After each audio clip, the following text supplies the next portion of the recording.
Le lanceur part entre deux plots et choisit le côté où il va lancer. Il contourne le plot du côté correspondant, puis il va se placer en cible au plot opposé. De l'autre côté du filet, le joueur ou la joueuse va récupérer le ballon et le renvoyer sur le côté opposé.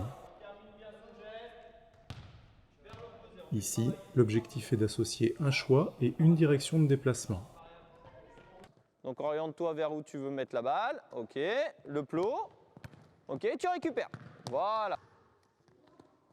Allez, fais-le bouger de l'autre côté. Voilà.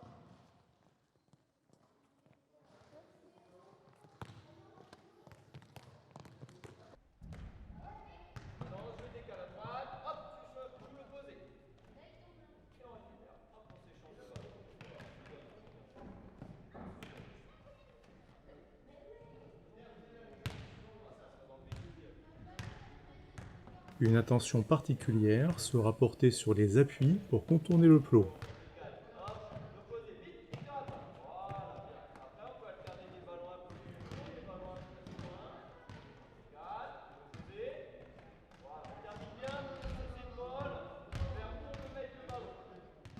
En évolution, la distance par rapport au filet, la distance entre les plots, ainsi que les contacts ou les lancers peuvent être modifiés.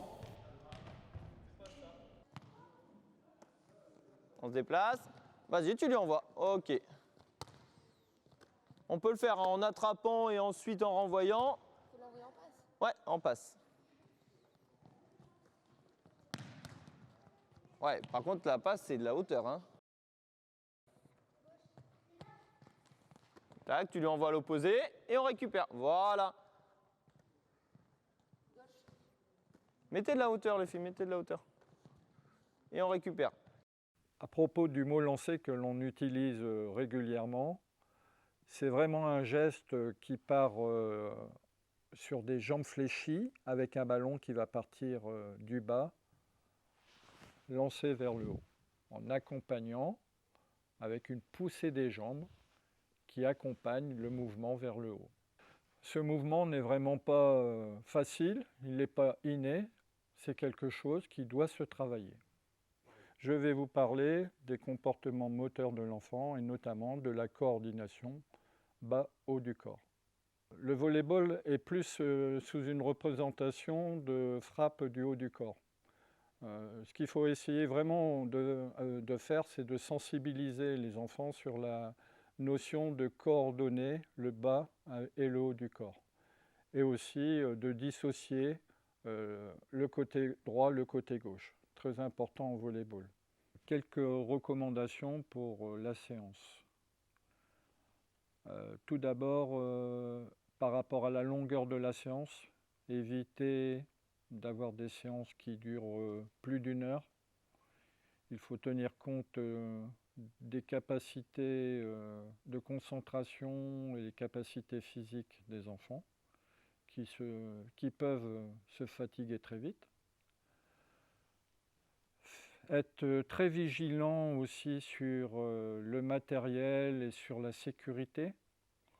On peut évoquer les ballons qui roulent au sol, on peut évoquer les plots où on pourrait glisser dessus, les cerceaux aussi, les bas de filet qui peuvent être un obstacle quand il faut passer dessous. D'une manière générale, faire des exercices ludiques avec beaucoup de feedback envers l'enfant, montrer son intérêt pour cet enfant, l'encourager dans tous les efforts qu'il pourrait produire. Évitons aussi les situations statiques, les files d'attente, les exercices où il y a peu de contact. L'enfant n'apprendra qu'en répétant les contacts, qu'en ayant beaucoup de situations où il se verra confronté à des problématiques qu'il cherchera à régler.